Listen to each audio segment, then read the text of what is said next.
Ravens Wrap is brought to you by Bud Light, FlyLady.net, Ocean City Golf Club, Comfort Inn Gold Coast, Ravens247.com, the original Green Turtle Sports Bar and Grill, and hosted by the Blue Ox Bar and Grill.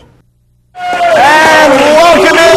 It's another week of the Ravens Wrap Show. It's week number 6 of the NFL, game number 5 for your 3-1 Baltimore Ravens here on Comcast Beach TV and Odell Marvis Rock Radio, and the strongest Ravens signaled affiliate here on the shore, 93.5 The Beach. We're broadcasting from the Ravens Room, 127th Street and Coastal Highway in Ocean City from the Blue Ox. Coming up, we're going to recap the 34-17 drubbing over the New York Jets. We'll preview the upcoming game against the Houston Texans. I'm Mike Bradley, former B101.7 jock, now up at 105.7 The Fan of Baltimore. To my left, former Baltimore Colt, all-pro safety, Bruce Laird. A hand for Bruce. Thank you, baby.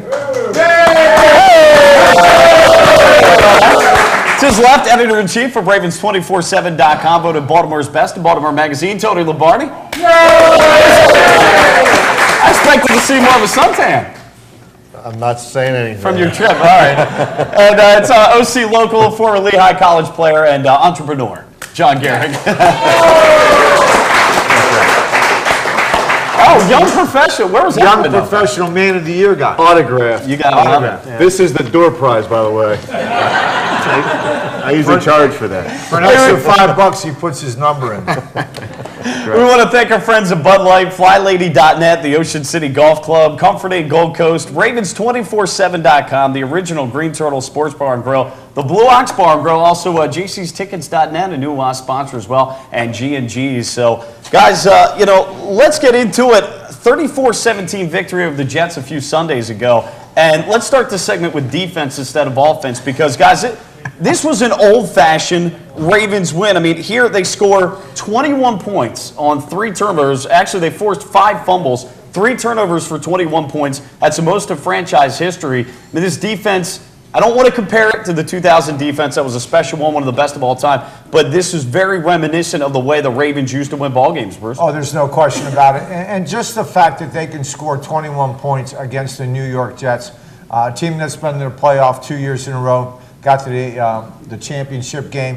And again, against Rex Ryan coming back to M&T Stadium, I thought it was very, very compelling that they did that to Sanchez. And the fact of the matter is the Jets have a very poor offensive line. They were without their center. It showed, and they just took advantage of it. The Baltimore Ravens came to play. They had the swagger. They had everything they needed, and they put it to the Jets. 150 total yards for the Jets, only 38 rushing, as Bruce just talked about. I mean, they had nothing going for them, Tony. Yeah, I think what they did was they made the Jets very one-dimensional, and that's becoming easier to do against the Jets because they can't get it going on the ground.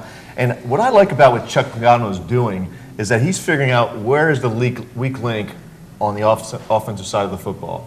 They determined that Baxter, their center, that was filling in for Mangold, was the weak link, and they just went after that guy. And when you disrupt the play in the middle of the field, you can just tell from the way Sanchez was reacting and responding to the Ravens defense, he didn't want to be out there. Yeah, he was done. And, to the Ravens' credit, I mean, they went after the weakness like you guys said.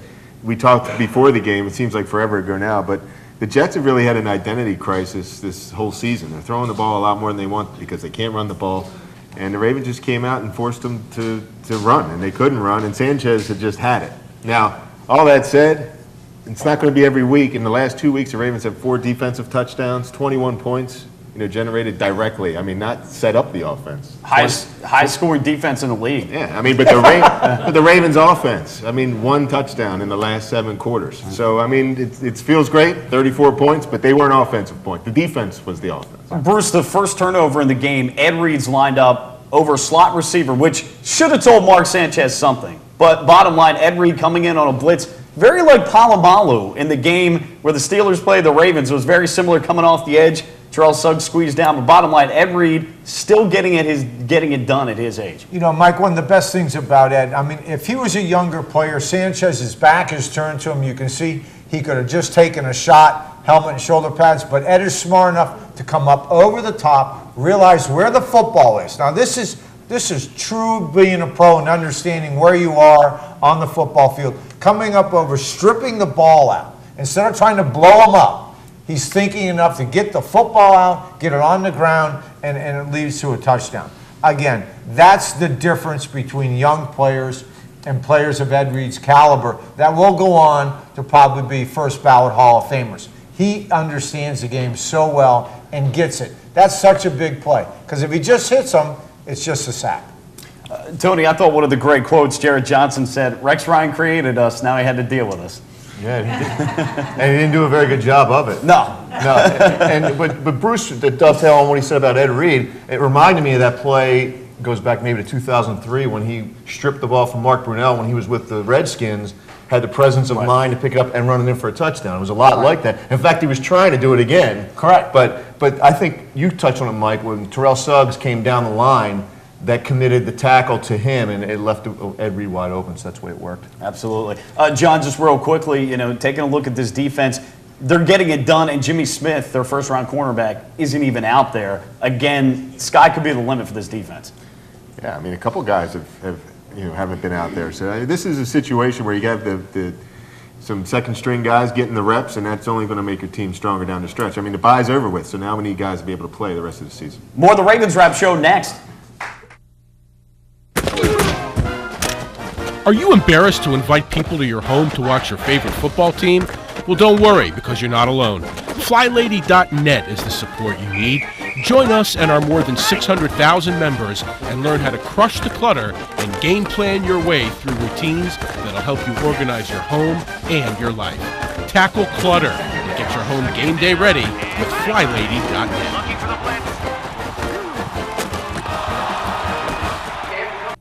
G&G Outfitters, Inc. is a premier full-service in-house provider of branded merchandise and marketing solutions. With over 20 years of proven experience, G&G continues to successfully produce branded merchandise for some of the world's leading corporations, associations, and teams. From start to finish, G&G Outfitters is your single-source, one-stop partner for promotional products, logoed apparel, and all of your branded needs. For more info on the services and capabilities of G&G, visit ggoutfitters.com or call 301-731-2282. In April 1959, Art Wall won the Masters, edging out Carey Middlecoff and Arnold Palmer by finishing birdie, birdie, birdie, par birdie. 1 month later, Ocean City Golf Club celebrated the opening of their first 18 holes. That course has been transformed now into one of the most scenic golf layouts on the East Coast. Come experience 36 of the most beautiful and challenging holes you'll find anywhere. Ocean City Golf Club in Ocean City, Maryland. What's going on? We're giving Matt the NFL experience of a high-pressure field goal.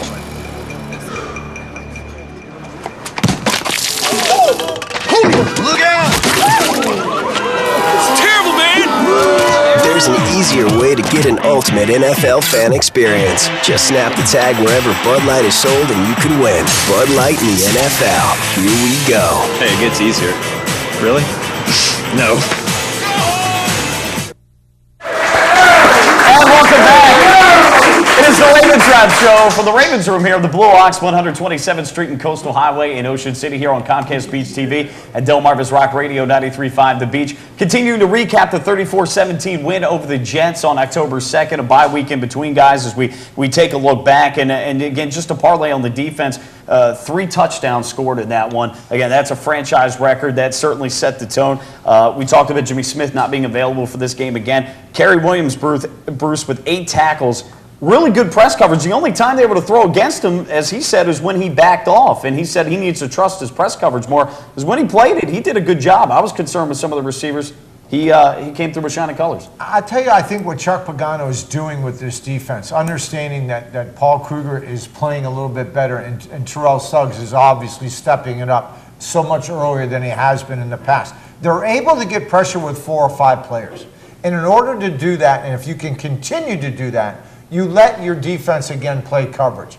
They can do man on one side, they can zone up, they can keep a free safety in the middle. They don't have to send the 6 players or more to put the pressure. And he's been able to do that, and it's giving a guy like Kerry Williams an opportunity to let himself play.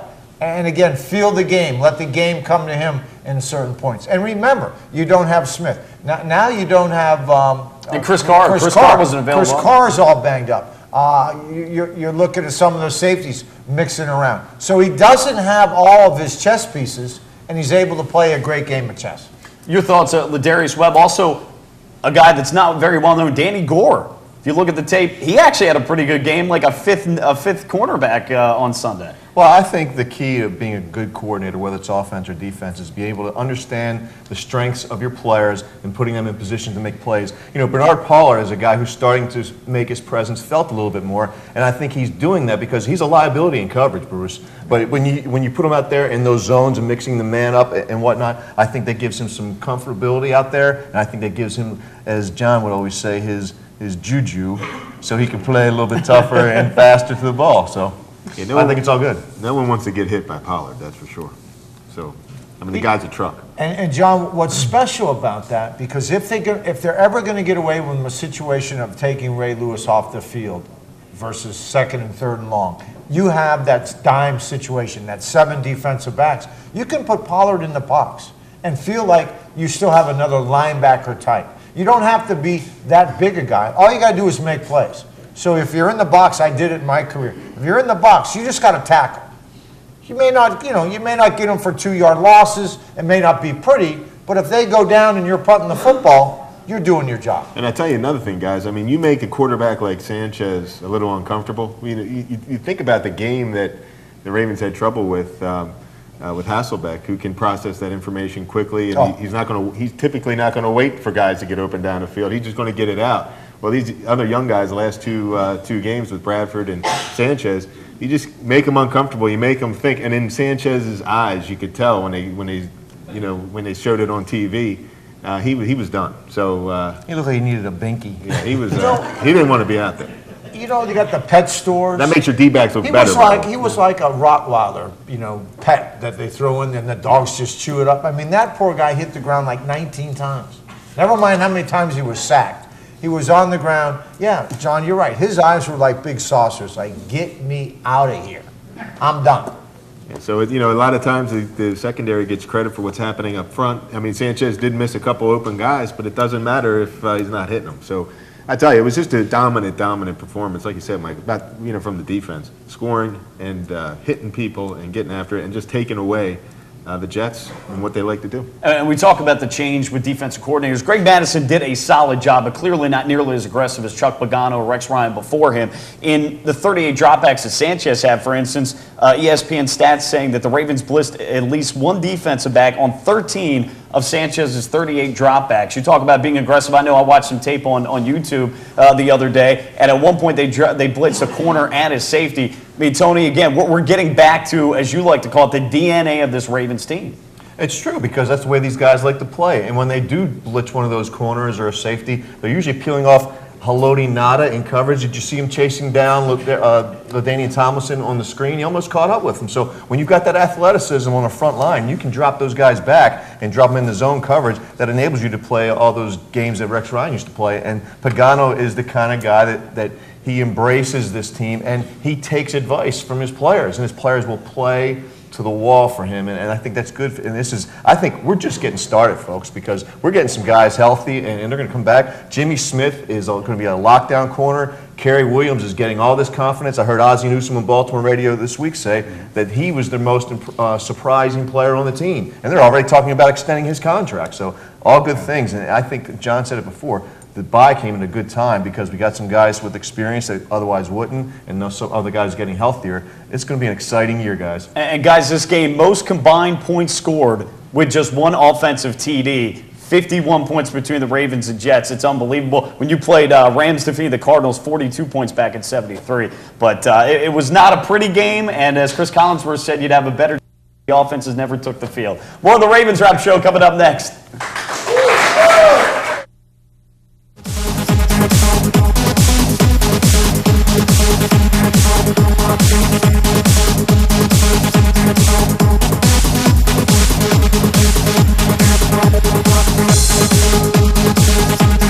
Ravens Wrap is brought to you by Bud Light, FlyLady.net, Ocean City Golf Club, Comfort Inn Gold Coast, Ravens247.com, the original Green Turtle Sports Bar and Grill, and hosted by the Blue Ox Bar and Grill.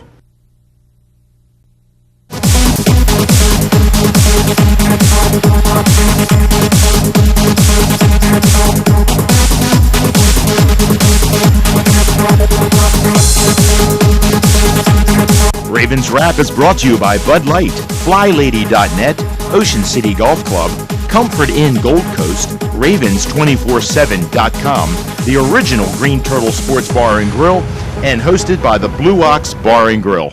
And welcome back in. It is the Ravens Wrap Show, broadcasting from the Ravens Room here at the Blue Ox, 127th Street and Coastal Highway in Ocean City. Hey, I want to thank our sponsors, Bud Light, the Ocean City Golf Club, G&G Outfitters, Ravens247.com, the Comfort Inn Gold Coast, also FlyLady.net, the Blue Ox Bar and Grill, and our newest sponsor, JCTickets.net. And join us here for the Ravens Wrap at the Blue Ox Bar and Grill on 127th Street and get free raffle tickets for a chance to win a December trip to one of my favorite cities, San Diego, California, for two. The drawing is during the November 30th show here, plus there's weekly drawings for Ravens merchandise. And so the more shows you come to, the more chances you have to win. So we've got Ravens Roost 44 here, always a loyal crowd. Ravens fans to come down here on Delmarva. Can I go back to San Diego on this show? You know, yeah, man, I have to talk to I do. You know a little bit about San Diego. I spent 2 years in San Diego. Let's all go to Coronado. Hey, Bruce would be a great tour guide, San Diego. Former Baltimore Cobalt Pro Bruce Laird, Tony Lombardi from Ravens247.com, OC local Lehigh College player John Gehrig, a part of the panel as always. And guys, let's switch gears a little bit from the defense to the offense with the 34-17 win. The Ravens over the Jets back on October 2nd. And, you know, we talked about a couple of weeks ago in the St. Louis game how the Ravens talked a good game about coming out, being aggressive, and they sure were. They put up the most offensive yards in franchise history. But we were curious, okay, are they going to come out and, you know, continue to be aggressive or against a much better defense with the Jets? You know, would they tighten up a little bit? And Bruce, I mean, the Ravens came out like a throwing machine. Now, the numbers weren't great for Joe Flacco. Tried to go downfield like 6 times, you know, deep down the field, only completed 1 of them. But the point is that they're trying to be aggressive. They're trying to get vertical. It's a new day for the Ravens offense. There's no question, and they have to be vertical, and they have some of the tools to do that. With the emergence of Torrey Smith, they got to go vertical, and they got to do more of it, and I love the way they did it. Now, it wasn't successful. It doesn't matter in this new NFL. You throw the ball up. I've said it over and over again. If it's man-to-man, he's open. In this league, if the offensive quarterbacks are seeing man-to-man coverage, they're believing they're open, throw it in the right spot and give them a chance to catch the ball. You throw it in the wrong spot, you can't throw it inside, you can't throw it short, but if you throw it to the right spot, it's usually going to be a pass interference call or completion. But what I really loved is when they got the lead and they realized, you know what, let's just pound the football. Jets couldn't stop the run prior. They ran 8 or 9 or 10 running plays. 10 or 11, yeah. And Yanda was just pumped. He was looking over at the coordinator, Cam, and just going like this, run the ball. And they did it. And I said one thing on Baltimore radio, if indeed a pass play went in that series, I would think for the first time the offensive line would have said, Joe, we're not running the play. Call something else. And I think that's what this offensive line needs to continue to do. I actually think that they didn't do it soon enough. They were up 27-7. Your clock is your friend. I mean, I like what they did eventually, but I don't think they did it soon enough. Especially when you look at what the Jets were doing the previous few weeks. They were getting crushed on the ground, so why not go to that weakness? So I would like to see Cam Cameron do a little bit more of what Pagano's doing, focus on those weaknesses of the other team. I do like the downfield shots, and I do like the fact that a lot of that's getting on tape, and when more of that's on tape, it's going to open up the underneath stuff.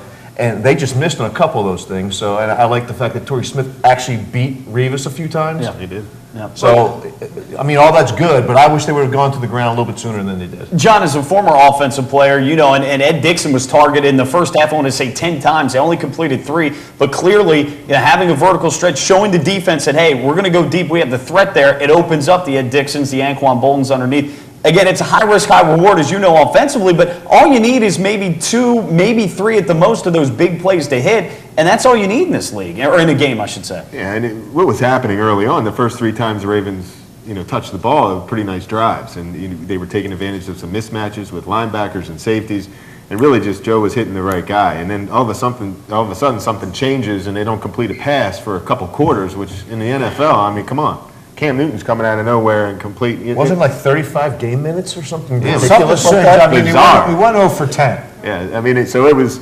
I agree with Tony. At some point with this offensive line, you got to get these guys in a groove. I mean, and really just pound the other guys. And when you get in the defense, when you get it into the defensive lineman's head that that this guy's dominating you, then you just take it right at the guy. And that's what Yanda was probably feeling. Yanda's like, I'm killing this guy. Let's go. Well, that's exactly what I heard too. That on the sidelines prior to them actually going to that Yanda of all people was getting a little ticked off at the fact that they weren't going to the ground. Let me ask you from the box, though, from what you saw with the Ravens in terms of their passing game, how did you think the Jets covered? I thought the Jets did a better job covering. I mean, I thought it was a combination of things going deep. You know, I thought the Flacco was, inaccurate a little bit. I thought some of the receivers could have made catches that they didn't. And I thought the Jets covered better than I thought. Like Eric Smith, the safety, not bad. Oh, not bad at all. And again, when you take those shots, you're going to have that opportunity to have, whether it's a big play or a pass interference. And again, remember,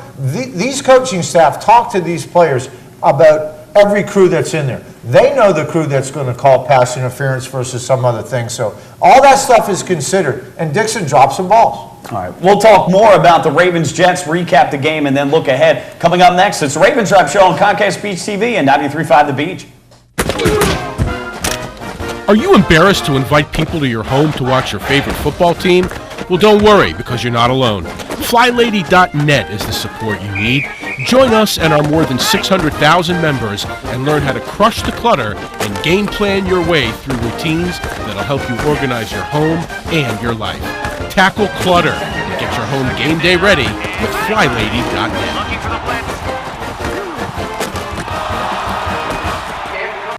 G&G Outfitters, Inc. is a premier full-service in-house provider of branded merchandise and marketing solutions. With over 20 years of proven experience, G&G continues to successfully produce branded merchandise for some of the world's leading corporations, associations, and teams. From start to finish, G&G Outfitters is your single-source, one-stop partner for promotional products, logoed apparel, and all of your branded needs. For more info on the services and capabilities of G&G, visit ggoutfitters.com or call 301-731-2282. What's this all about? We're giving Rich the NFL experience of a goal line dive. Clearly.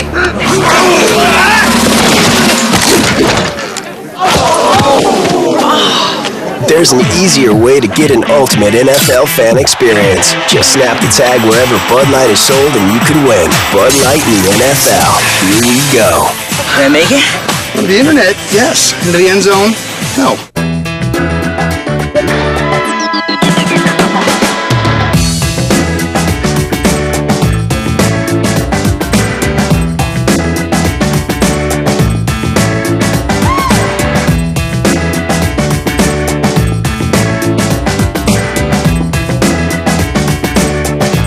Come see us at Blue Ox.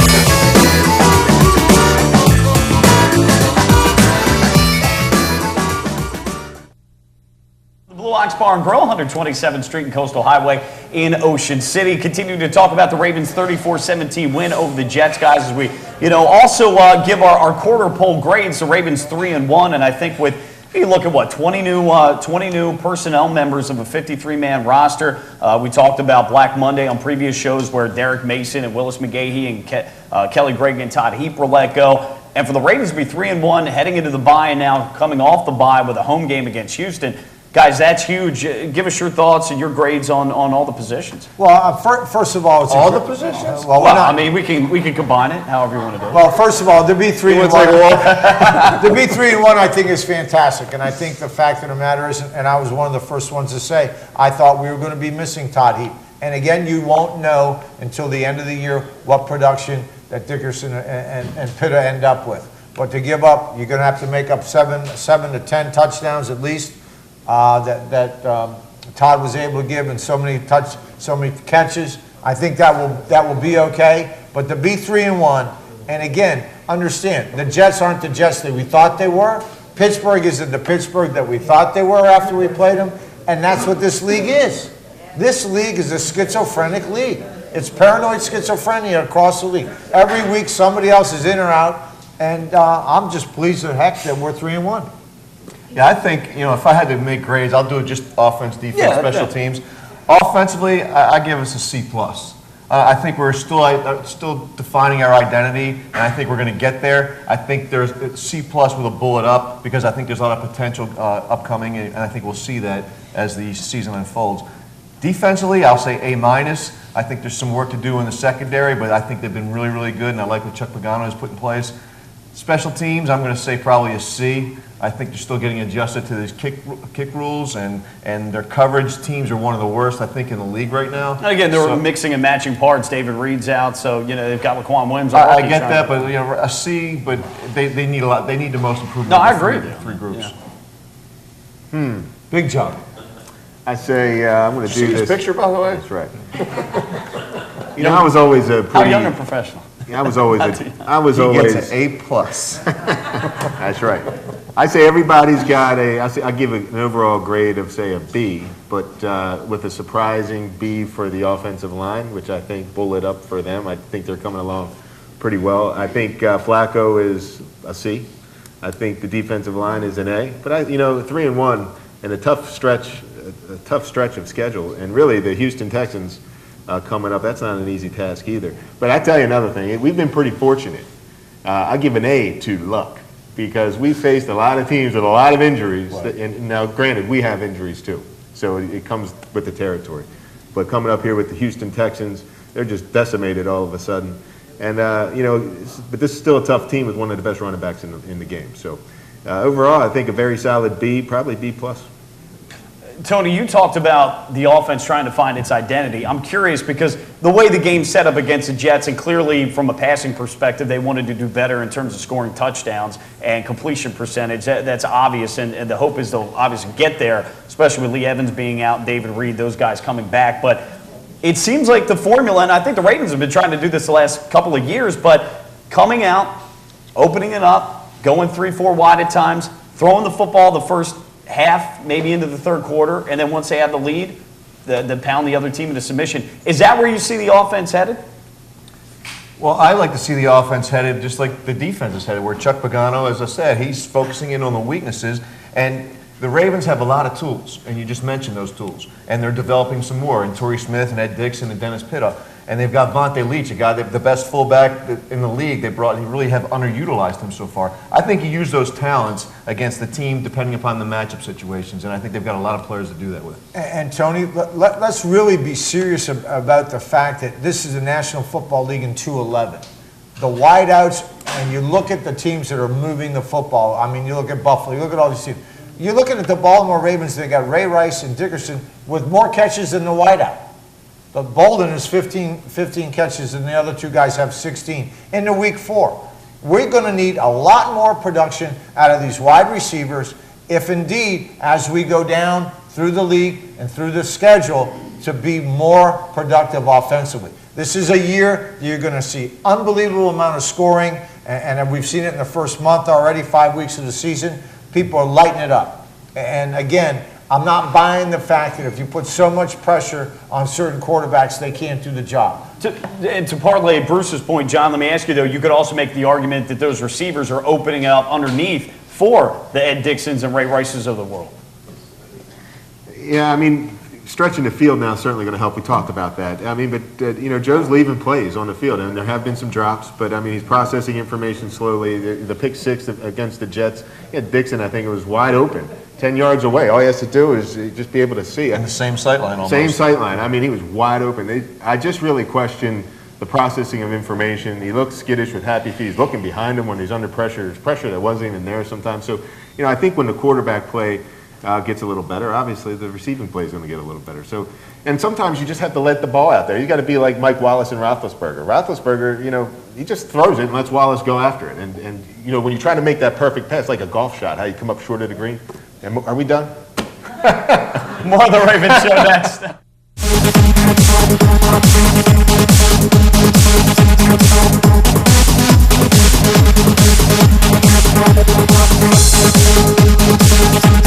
Ravens Wrap is brought to you by Bud Light, FlyLady.net, Ocean City Golf Club, Comfort Inn Gold Coast, Ravens247.com, the original Green Turtle Sports Bar and Grill, and hosted by the Blue Ox Bar and Grill.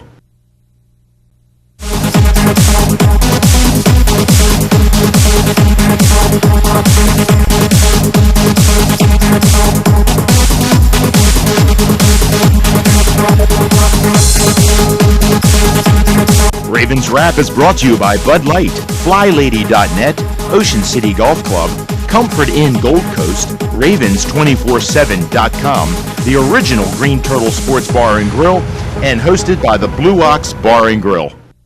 And welcome back in the Ravens Wrap Show for the Blue Ox, 127th Street and Coastal Highway at Ocean City on Comcast Beach TV and Delmarva's Rock Radio 93.5 The Beach. Want to thank our sponsors, Bud Light, the Ocean City Golf Club, G&G Outfitters, Ravens247.com, the Comfort Inn Gold Coast, FlyLady.net, the Blue Ox, the Green Turtle, and our newest sponsor, JCTickets.net. And folks, here's the deal. Join us here for the Ravens Wrap Show at the Blue Ox in Ocean City, 127th Street, and get free raffle tickets for a chance to win a December trip to beautiful San Diego, California for two. The drawing's coming up on the November 30th show. Plus, we have weekly drawings for Ravens merchandise, so the more shows you come to, the more chances you have to win. And speaking of Ravens merchandise, John, you're going to draw our first winner for some Ravens stuff here. You're not going to cut me off, right? I'm not going to cut you off, yeah. You're the man, John. I guess you didn't like my point. All right. The winner is... He didn't make his point. Get to your point. Short soundbite. Everybody knows what my point is, but that's what my wife says. All right. The last three digits. 433. Winner. Here we go. Winner.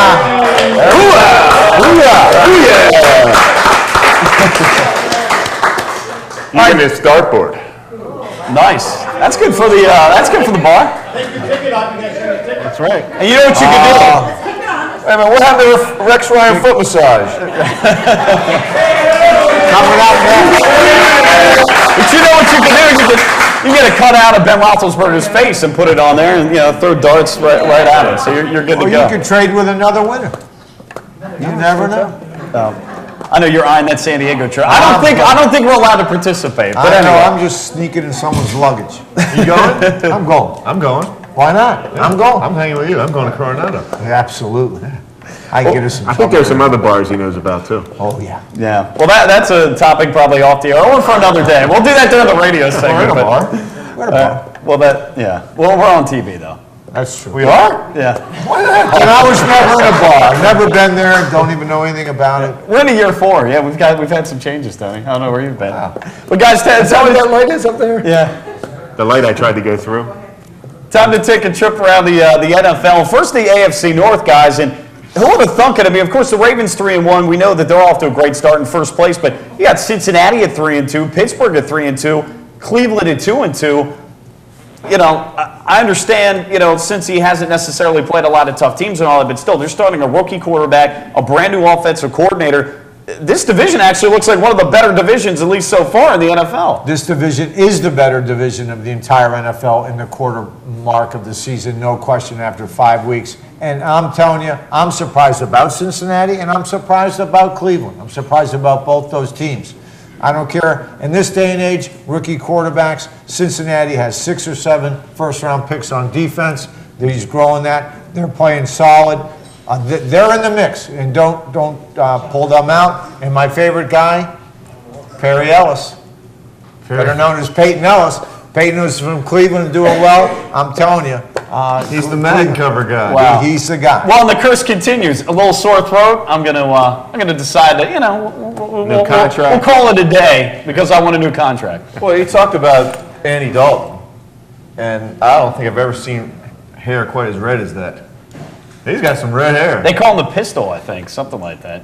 I would have another name for that. But anyway, the thing with Andy Dalton, he's shown a lot of poise. He's done a really nice job. You can only play your schedule. They're 3-2, and I would argue that even throwing in Marvin Lewis here as a defensive coordinator, this is his best coaching job he's ever had or he's ever done, because he's getting these young guys to play, and when you get young guys to play like this, they get confidence and they play better as the season goes on. So you look at Cincinnati before the season started, you said WW, not so much anymore. You got to play those games. And Jerome Simpson and A.J. Green, I mean, those guys are legit. A.J. Green's having a big year. Yeah, the wide receiver position, and the defense is one of the top-ranked defenses in the league. I mean, go figure. So I'm not buying in on those guys quite yet, but not bad. No team under 500. What a surprise, though, huh? Oh, I mean, when you look at those teams going in, especially Marvin Lewis in Cincinnati. Because let me tell you something. You cut off the head of anything in most situations, and you've got a better chance of winning. I mean, Marvin has the Brown family. He's had them for years. They'll never, ever get there. I mean, they may get there every once in a while, but they'll never stay. Right. They'll never stay for a long period of time. Guys, quick thing. It's kind of interesting. I was listening to a Cincinnati radio station earlier this week, and a guy said he had too much time on his hands on a plane flight. He came up with RED, a running efficiency differential, and it broke down each team in the AFC North, how many yards per carry they're rushing for, and what they're giving up defensively. The Ravens 1.1, so they're averaging more than a yard a rush compared to what they're giving up. Cincy was 0.8. As they're rushing more than giving up. Pittsburgh, though, surprisingly, -0.3. They're -3 because they're giving up 4.6 yards a carry. That's unheard of with a Pittsburgh defense. And then Cleveland, they're giving up 4 yards a carry. Not a big surprise, but it's kind of funny. In order there, that's the division right now as it stands. Baltimore, Cincinnati, Pittsburgh, Cleveland. That's even after this last game. Yes, correct. And the Steelers picked it up a lot this past game. Yeah, they exactly. ran the ball effectively. Exactly. So kind of interesting to see about that. But affecting that was Arian Foster, who ran. Am I getting cut off again? Arian Foster, who ran all over the Steelers. So, I mean, we have to deal with that this week. We'll pick it up from there. More of the Ravens Wrap Show coming up next on Comcast Beach TV at 93.5 The Beach. Are you embarrassed to invite people to your home to watch your favorite football team? Well, don't worry, because you're not alone. FlyLady.net is the support you need. Join us and our more than 600,000 members and learn how to crush the clutter and game plan your way through routines that'll help you organize your home and your life. Tackle clutter and get your home game day ready with FlyLady.net.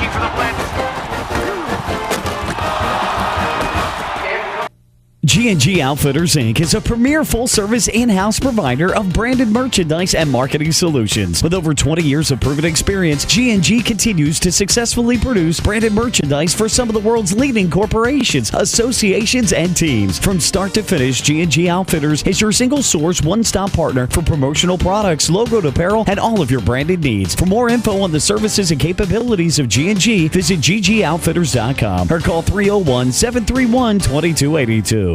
JC Tickets provides first-class trips to Ravens road games, including airfare, 4-star hotels, game tickets, and cocktail parties. We also help provide great seating locations to all Ravens home games. JC Tickets, where the games begin. Visit us at jctickets.net. Win a trip to San Diego for 2 when you attend the Raven Wrap Shows at the Blue Ox Bar and Grill on 127th Street. Get 1 free raffle ticket for every show you attend, Wednesdays, 7 to 9 p.m. Drawing is during the November 30th Ravens Wrap Show. What's going on? We're giving Matt the NFL experience of a high-pressure field goal.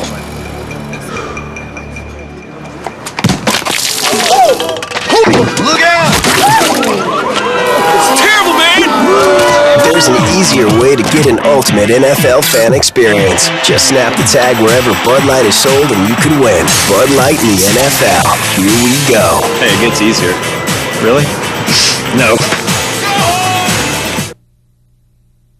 And welcome back. It is the Ravens Wrap Show here on Comcast Beach TV and Delmarva's Rock Radio, 93.5 The Beach. Mike Bradley, Bruce Laird, Tony Lombardi, and John Garrett. I think we're household names down here by now, year 4. Well, you've been around 7 or 8. I just found out we were on TV. Yeah, that's right. We're on the man cave here. The Ravens man cave here at the Blue Ox. Talk a little bit. Yeah, go ahead, John. We're going to pick up quickly with our trip around the NFL. So, well, let me ask you. We'll go around real quick. I know we talked a little bit earlier in the week. Philadelphia Eagles. I have to bring this up. The dream team, and they didn't call themselves that, but the media did. Yeah, they did. They did. Vince Young. Well, Vince Young did, but okay. But I mean, it's not like the entire team. But the point I'm getting at is there a team during the time that you played that was hyped up as much as this Philadelphia Eagles team that never came to fruition? Is there one team that sticks out for you? Well, it's probably disappointment. I'm dead serious. The team I played with in 1982, the San Diego Chargers, with their offense, Dan Fouts, Eric Coryell. Right. I mean, the defense was okay, but very, very average. But what they could do offensively, we really thought that was our year. I mean, we were rolling through the league. In fact, when I was playing there, we played the old Baltimore Colts. I mean, the original Baltimore Colts. I was talking to my guys on Thursday. They didn't even know who we were really playing. I mean, they didn't care. It was just a matter of going to work and, who do we got this week? And 34, 38, 41, 34, 30. We just scored points after points after points. No.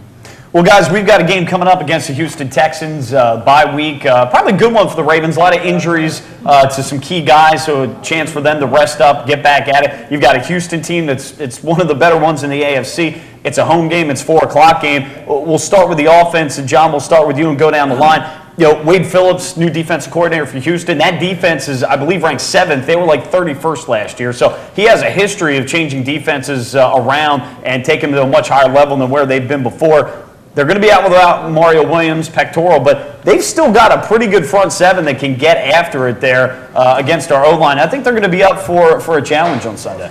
Yeah, they're 4th in the league in sacks. I think they have 15 or so, but Mario Williams has 5 of them. I mean, so that is a huge, huge loss. No you doubt. take Andre Johnson off the other side of the ball, and now Mario Williams, off the defense. And it's fortunate for the Ravens, really unfortunate for them. Houston is really one of the better teams in football. And when going into the season, you look at this game and you're thinking that the Colts are not going to, the Colts are going to be the Colts. This was going to be, you have this game circled, on the schedule as a potential wild card, tiebreaker type game. Now it looks like they're running away with that.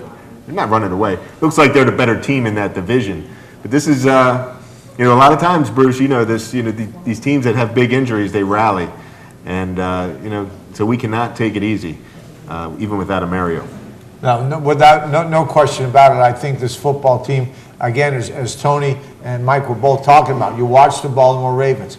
And I think Harbaugh's worked this in to the coaching staff and the players. Team of progress. Every week, get better. Every practice, get better. He wants to instill that fact and the fact that they have a history of going to the playoffs.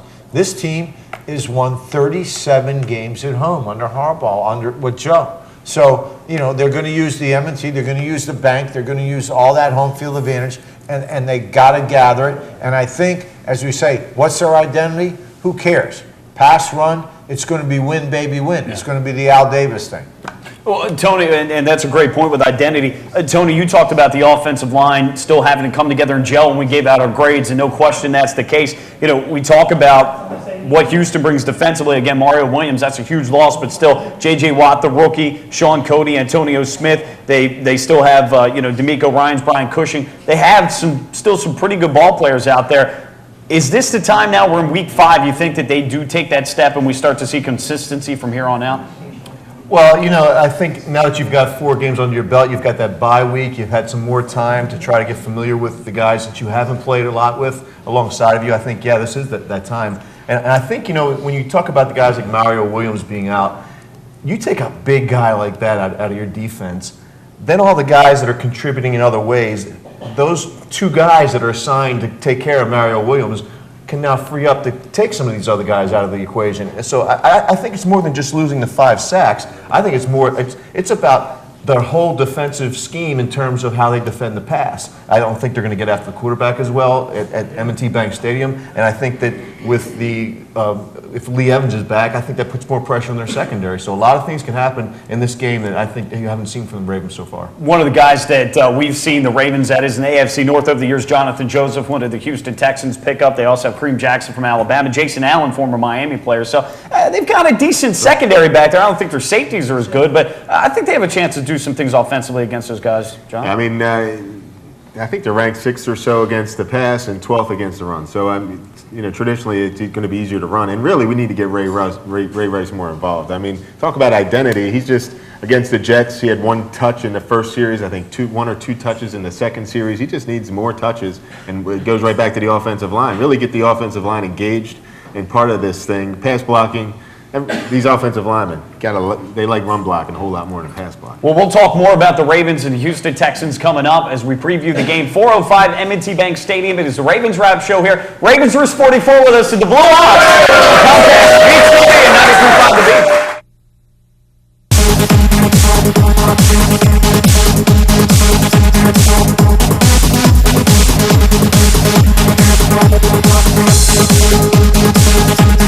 Ravens Wrap is brought to you by Bud Light, FlyLady.net, Ocean City Golf Club, Comfort Inn Gold Coast, Ravens247.com, the original Green Turtle Sports Bar and Grill, and hosted by the Blue Ox Bar and Grill.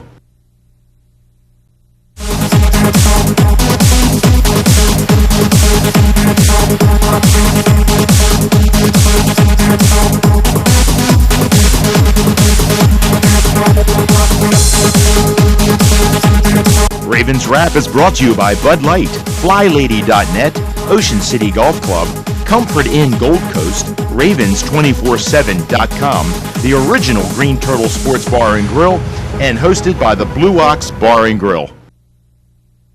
Welcome back. It is the Ravens Wrap Show here for the Blue Ox, 127th Street and Coastal Highway in Ocean City. We're brought to you by our friends at the original Green Turtle down the street, our old digs, our new digs, the Blue Ox Bar and Grill, also Bud Light, the Ocean City Golf Club, G&G Outfitters, Ravens247.com, the Comfort Inn Gold Coast, FlyLady.net, and JCTickets.net, our newest sponsor here. And folks, you want to come down because you have a chance at winning a trip to San Diego for 2. So the more shows you come to, the more tickets you get, and we'll have a drawing at the November 30th show. Before we get into the breakdown of our offense, or excuse me, our defense against the Texans offense, passing away of Pat Modell here in the week. Just briefly talk about her and what she meant to the organization and Art. I mean, you know, the matriarchs of the game, the guys that started this league, Art Modell came into the league, borrowed money, $5,000 or $10,000 to buy the Cleveland Browns in 1961. He was a player's owner. He was one of the dearest men that I've ever been around. And his wife was kind of the same kind of person. Really cared. It was a family business. They started it that way. They cared about their players. They did more things for Jim Brown and many, many others when they were around. And he came to Baltimore and just brought that family business and that atmosphere. And from a retired player's perspective, I want to reach out to the Modell family and tell them how much we're going to miss Pat. She was an advocate for the retired players in the National Football League, the men that made this game, the guys that have been getting screwed for a long, long time. So on behalf of all of us, I wish the Modell family our deepest sympathies. Well said. And our thoughts and prayers too a few weeks ago with Orlando Brown and his passing as well. Former Raven apparently had some diabetic issues that he didn't know about and sadly passed away a few weeks ago as well. So our thoughts and prayers go out to the Brown family. Guys, switching gears, taking it up here, the Houston Texans. You take a look at this offense and you see Andre Johnson. I know he's not going to play in the game, but Andre Johnson, Jacoby Jones, Kevin Walter, Joel Dreesen, Owen Daniels, Arian Foster out of the backfield. You see a passing team, yet this team has been able to run the ball and run the ball at will. And a couple of weeks ago, it's against the Pittsburgh Steelers, they absolutely shoved it down their throat. And you don't see that against the Pittsburgh Steelers every day, guys. No, you never do. And Pittsburgh's been in that situation, never giving up more than 75, 80 yards per game. Last year, they averaged 65 per year. And John, this is a football team. It's a hurry-up offense. But with Foster and the running back, they're averaging over 130 yards on the ground. Yeah, this is really a running team. Arian Foster last year, and ironically, they draft Ben Tate, local kid. Local Snow Hill, Stephen Decatur guy. They draft Ben Tate. Ben goes down last camp with an injury, season-ending injury. And if Ben doesn't go down, we may never know who Arian Foster is. That's a great point. Yeah. Wow. And now Arian Foster had a hamstring injury. He's finally back. Actually, the Pittsburgh game was his first game back, and then Ben Tate goes down, and then Arian had to carry the load, and then he torched so Arian Foster's back, and Arian Foster's one of the best, most complete running backs in the game, and the Ravens need to play with discipline, and they need to tackle. If they don't tackle, we're in for a long, long day. This guy's special. Tony, our run defense, though, one of the tops in the league, as always. Terrence Cody adds to it. Arthur Jones, Pernell McPhee, guys can get after the passer too, but I still think they're going to challenge the Ravens a little bit and see if they can truly stop the run. Because if you can run the ball against the Steelers, why not try it against the Ravens? They're just as good. I still kind of see that attack. They still have a lot of weapons in the passing game, but I see Houston more of a balanced attack than maybe coming out and just trying to throw to open up the run. Yeah, I would argue, though, that the Ravens are a whole lot better than the Steelers against the run this year, so I don't know that really is a fit. But I will say this, that I think this is a really good matchup for the Ravens because, like John said, they are a run-first team, and they don't have the vertical weapons right now with Andre Johnson being out. And I think when you don't have that to worry about, the Ravens have a nice way of compressing the field, making it a smaller field. I think it's going to be a long day for Arian Foster. One of the concerns, Bruce, though, with the Ravens, if you had to point out a weak link in the defense, it would be, I'd say, the linebackers and pass coverage for the most part. They've got a couple of really good tight ends, Owen Daniels, Joel Dreesen, and even their fullback, if he plays, James Casey, is kind of like an H-back as well. Those are mismatches that Houston has, I think, in their advantage. And you're so right. If they can take advantage of that, if they can get in those situations and using two tights or putting that, as Casey goes back to the fullback spot. And again, what you do is set up like a run type of situation and throw the football off of it. And again, with the hurry-up offensive shot, it'll be interesting to see how they really attack the Baltimore Ravens, because we're getting a lot of people back healthy. So we're going to see exactly what Chuck has to offer putting personnel out there. It seems to me, guys, we got about 60 seconds left in the segment. It seems to me that, much like in the Pittsburgh game, it's kind of going to be a battle of first down. If you can win first down and make them predictable in second and third down, that's a win. But if they're able to rush for 4 yards or more on first down or throw whichever one, then they've got the advantage. Yeah, and when you shut them down on first down, you take away that hurry-up offense, too, because they got to huddle up if they're in bad down and distance situations. And Arian Foster also is potent in the passing game. Yeah. So, I mean, the guy can catch the ball. He does everything. And missing Andre Johnson, they're going to miss him big time. So we will be able to compress the field, but we have to tackle. Blocking and tackle. They still have Jacoby Jones, but everybody else after that underneath route runners, so that's to our benefit. More of the Ravens-Texans preview. Also, we'll get our predictions as well. Final segment of the Ravens Wrap Show coming up next on Comcast Speech TV. And that's Are you embarrassed to invite people to your home to watch your favorite football team? Well, don't worry, because you're not alone. FlyLady.net is the support you need. Join us and our more than 600,000 members and learn how to crush the clutter and game plan your way through routines that'll help you organize your home and your life. Tackle clutter and get your home game day ready with FlyLady.net. G&G Outfitters, Inc. is a premier full-service in-house provider of branded merchandise and marketing solutions. With over 20 years of proven experience, G&G continues to successfully produce branded merchandise for some of the world's leading corporations, associations, and teams. From start to finish, G&G Outfitters is your single-source, one-stop partner for promotional products, logoed apparel, and all of your branded needs. For more info on the services and capabilities of G&G, visit ggoutfitters.com or call 301-731-2282.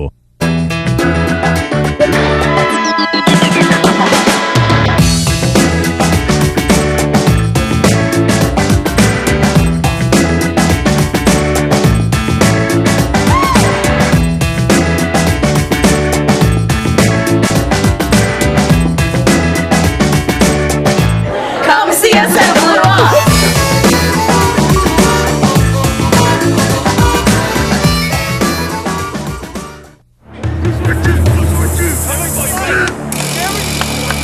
What's this all about? We're giving Rich the NFL experience of a goal line dive. Really?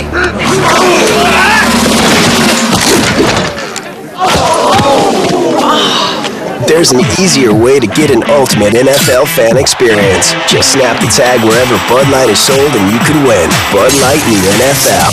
Here we go. Can I make it? To the internet, yes. Into the end zone, no. Segment here, Ravens Wrap Show from the Blue Ox, 127th Street and Coastal Highway in Ocean City. A hand for Ravens Roost number 44 out here as well. Feeling good. 3-1 coming off the bye week. The Texans coming up 4:05 at M&T Bank Stadium. The 4 o'clock game, obviously a game that the NFL or the TV networks think is going to be a good one. It still will be, but Andre Johnson, Mario Williams not going to play for the Texans. That's certainly an advantage. Guys, as we get back to it, we've been talking a little offense. We've been talking a little defense. I'll go back to their offense and stick with that for a second. And we talked about their the weapons that they have outside of Andre Johnson.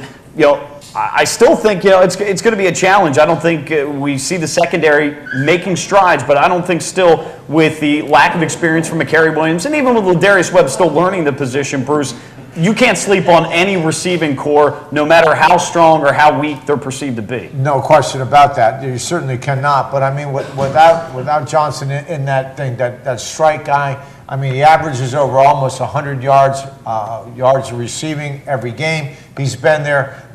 Chuck Pagano will be able to mix and match some of his personnel and take away some of the things they like. Now, the mismatches you're talking about, the tight ends on our linebackers and our nickel and dime, we'll see. But again, we're right back to the same situation we always talk about. You control 1st and 10, get them in 2nd and 7+, and you really control the football game if you control the football. That means no turnovers. Guys, I have to ask you, we look at the Ravens, they've been successful getting after the passer against weaker offensive lines. Now, the one time they didn't, where they got 0 sacks, was Tennessee, who's got a above-average offensive line. Houston's got a very solid line. Taking a look. I think their youngest guy has got 4 years experience in the league. They're big, they're a veteran, they're experienced, a couple of Miami guys. Can we get pressure on an above-average offensive line? Well, I think it boils back down to what you can do in 1st down again. If they can set up play action, we may be, we're going to face a long day, a long afternoon, but I still think we're up to the test. But, when you look at the Ravens defense and you look at what they've got compared to last year, coming off the bye week, this team's really well prepared for under John Harbaugh. And if you look back at last year's game, I think the Texans played on a Thursday night in Philadelphia, then they were home Monday night, so they had like a 13-day gap there, or a 12-day gap there. They were well rested for the Ravens. If you remember, when they went that no-huddle offense in Texas, the Ravens just were dog-tired. I think there's a completely different set of circumstances here for this game. You're at home, coming off a bye. I think that all those things play in the Ravens' favor. Well, I think, Andre Johnson is a matchup nightmare, and basically what you were talking about with the schemes that Mario Williams was going to force on the other side of the ball, that just frees Pagano up, not having to have that Andre Johnson. Jacoby Jones is just not special. So there are no special wide receivers. I guess outside of Arian Foster, you have Owen Daniels is, probably their number one. The tight end is probably their number one pass receiver. So you go from Andre Johnson to Owen Daniels, a tight end, and he's a solid tight end. But, it really makes his job a lot easier. I think the Ravens can get after the quarterback, but it's going to, And, John, just that subway, it's going to be interesting to see if the Baltimore Ravens wideouts are going to break out. As a group, because our situation is quite the same. You got Ray Rice and Dickerson, both 16 catches in 4 weeks. And then Bolden with 15. And then you got Torrey Smith that's got 6. And then the rest of our wideouts have kind of been like, who are they? When are they going to come? Now we're taking shots, we're going vertical, but how much more consistent are you going to get out of the wide receiver play? Because overall, real quickly, our offense is just like average if you're going to do the numbers. If you do by the numbers, the league and our offense are sitting right there.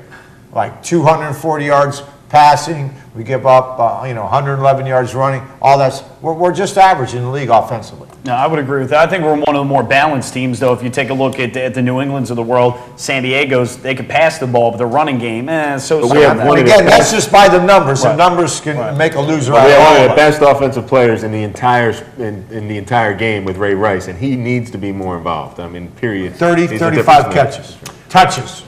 Guys, quickly, we don't know if Chris Carr is going to play or not in this game, but Brian McCann, by the way, was picked up. He was on the practice squad, I believe, last year. Got back with the Cowboys, who drafted him initially, so he had some depth where you don't have to throw Shockey Brown out there. That'll help a little bit in terms of depth. And we talked about Danny Gore just a little bit. In that Jets game, he did a great job against Who was the that Jets. guy?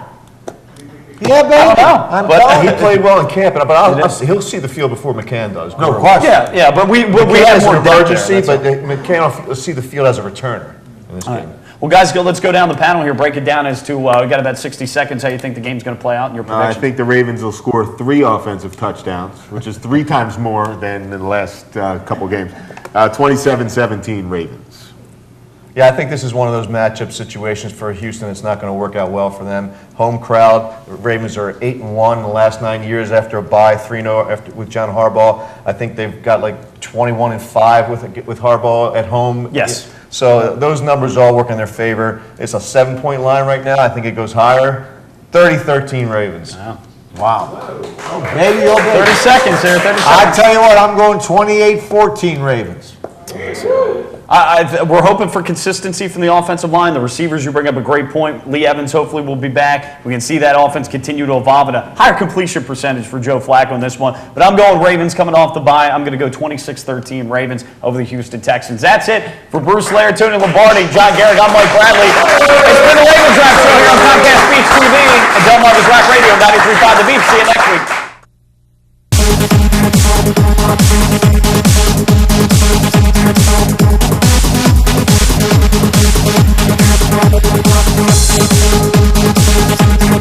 Ravens Wrap is brought to you by Bud Light, FlyLady.net, Ocean City Golf Club, Comfort Inn Gold Coast, Ravens247.com, the original Green Turtle Sports Bar and Grill, and hosted by the Blue Ox Bar and Grill.